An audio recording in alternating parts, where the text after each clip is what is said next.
Here is the most important economic fact of our time. We are living in an age of surging income inequality, particularly between those at the very top and everyone else. This shift is the most striking in the US and in the UK, but it's a global phenomenon. It's happening in communist China, in formerly communist Russia. It's happening in India, in my own native Canada.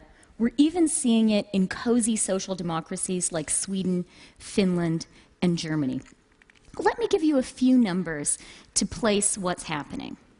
In the 1970s, the 1% accounted for about 10% of the national income in the United States. Today, their share has more than doubled to above 20%. But what's even more striking is what's happening at the very tippy top of the income distribution. The 0.1% in the US today account for more than 8% of the national income. They are where the 1% was 30 years ago. Let me give you another number to put that in perspective. And this is a figure that was calculated in 2005 by Robert Reich, the Secretary of Labor in the Clinton administration. Reich took the wealth of two admittedly very rich men, Bill Gates and Warren Buffett, and he found that it was equivalent to the wealth of the bottom 40% of the US population, 120 million people. Now, as it happens, Warren Buffett is not only himself a plutocrat, he is one of the most astute observers of that phenomenon, and he has his own favorite number. Buffett likes to point out that in 1992, the combined wealth of the people on the Forbes 400 list, and this is the list of the 400 richest Americans, was $300 billion. Just think about it. You didn't even need to be a billionaire to get on that list in 1992. Well, today, that figure has more than quintupled to 1.7 trillion. And I probably don't need to tell you that we haven't seen anything similar happen to the middle class, whose wealth has stagnated, if not actually decreased. So we're living in the age of the global plutocracy, but we've been slow to notice it. One of the reasons, I think, is a sort of boiled frog phenomenon. Changes which are slow and gradual can be hard to notice, even if their ultimate impact is quite dramatic. Think about what happened, after all, to the poor frog. But I think there's something else going on. Talking about income inequality, even if you're not on the Forbes 400 list, can make us feel uncomfortable. It feels less positive, less optimistic to talk about how the pie is sliced than to think about how to make the pie bigger. And if you do happen to be on the Forbes 400 list, talking about income distribution, and inevitably its cousin, income redistribution, can be downright threatening. So we're living in the age of surging income inequality, especially at the top. What's driving it, and what can we do about it? One set of causes is political. Lower taxes, deregulation, particularly of financial services, privatization, weaker legal protections for trade unions. All of these have contributed to more and more income going to the very, very top. A lot of these political factors can be broadly lumped under the category of crony capitalism. Political changes that benefit a group of well-connected insiders, but don't actually do much good for the rest of us. In practice, getting rid of crony capitalism is incredibly difficult.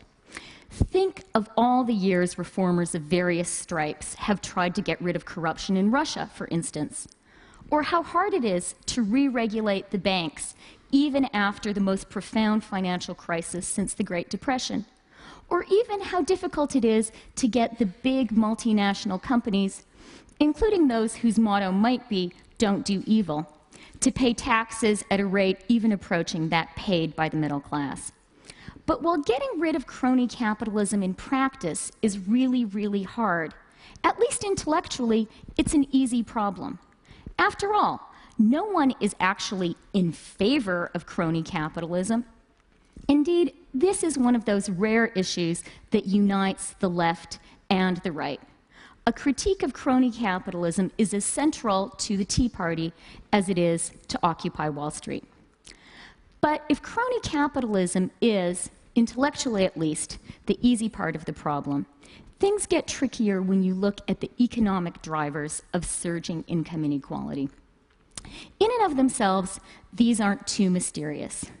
Globalization and the technology revolution, the twin economic transformations which are changing our lives and transforming the global economy, are also powering the rise of the super rich. Just think about it. For the first time in history, if you are an energetic entrepreneur with a brilliant new idea or a fantastic new product, you have almost instant, almost frictionless access to a global market of more than 1 billion people. As a result, if you are very, very smart and very, very lucky, you can get very, very rich very, very quickly. The latest poster boy for this phenomenon is David Karp. The 26-year-old founder of Tumblr recently sold his company to Yahoo for $1.1 billion. Think about that for a minute. $1.1 billion, 26 years old. It's easiest to see how the technology revolution and globalization are creating this sort of superstar effect in highly visible fields, like sports and entertainment. We can all watch how a fantastic athlete or a fantastic performer can today leverage his or her skills across the global economy as never before. But today, that superstar effect is happening across the entire economy. We have superstar technologists, we have superstar bankers, we have superstar lawyers and superstar architects. There are superstar cooks and superstar farmers. There are even, and this is my personal favorite example, superstar dentists, the most dazzling exemplar of whom is Bernard Toiti, the Frenchman who ministers to the smiles of fellow superstars like Russian oligarch Roman Abramovich or European-born American fashion designer Diane von Furstenberg.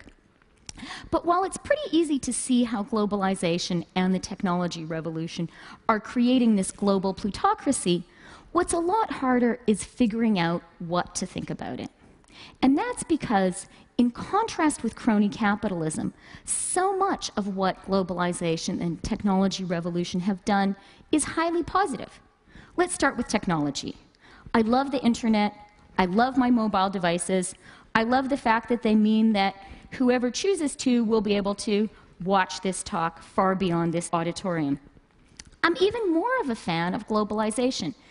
This is the transformation which has lifted hundreds of millions of the world's poorest people out of poverty and into the middle class. And if you happen to live in the rich part of the world, it's made many new products affordable. Who do you think built your iPhone? And things that we've relied on for a long time, much cheaper. Think of your dishwasher or your t-shirt. So, what's not to like? Well, a few things. One of the things that worries me is how easily what you might call meritocratic plutocracy can become crony plutocracy. Imagine you're a brilliant entrepreneur who has successfully sold that idea or that product to the global billions and become a billionaire in the process. It gets tempting at that point to use your economic nous to manipulate the rules of the global political economy in your own favor. And that's no mere hypothetical example. Think about Amazon, Apple, Google, Starbucks. These are among the world's most admired, most beloved, most innovative companies. They also happen to be particularly adept at working the international tax system so as to lower their tax bill very, very significantly. And why stop at just playing the global political and economic system as it exists to your own maximum advantage? Once you have the tremendous economic power that we're seeing at the very, very top of the income distribution and the political power that inevitably entails, it becomes tempting as well to start trying to change the rules of the game in your own favor. Again, this is no mere hypothetical. It's what the Russian oligarchs did in creating the sale of the century privatization of Russia's natural resources. It's one way of describing what happened with deregulation of the financial services in the US and the UK. A second thing that worries me is how easily meritocratic plutocracy can become aristocracy. One way of describing the plutocrats is as alpha geeks, and they are people who are acutely aware of how important highly sophisticated analytical and quantitative skills are in today's economy. That's why they are spending unprecedented time and resources educating their own children. The middle class is spending more on schooling too, but in the global educational arms race that starts at nursery school and ends at Harvard, Stanford, or MIT, the 99% is increasingly outgunned by the 1%. The result is something that economists Alan Kruger and Miles Korak call the Great Gatsby curve. As income inequality increases, social mobility decreases. The plutocracy may be a meritocracy, but increasingly you have to be born on the top rung of the ladder to even take part in that race. The third thing, and this is what worries me the most, is the extent to which those same largely positive forces which are driving the rise of the global plutocracy also happen to be hollowing out the middle class in Western industrialized economies. Let's start with technology. Those same forces that are creating billionaires are also devouring many traditional middle-class jobs. When's the last time you used a travel agent? And in contrast with the Industrial Revolution, the titans of our new economy aren't creating that many new jobs. At its zenith, GM employed hundreds of thousands. Facebook, fewer than 10,000. The same is true of globalization. For all that it is raising hundreds of millions of people out of poverty in the emerging markets, it's also outsourcing a lot of jobs from the developed Western economies. The terrifying reality is that there is no economic rule which automatically translates increased economic growth into widely shared prosperity. That's shown in what I consider to be the most scary economic statistic of our time.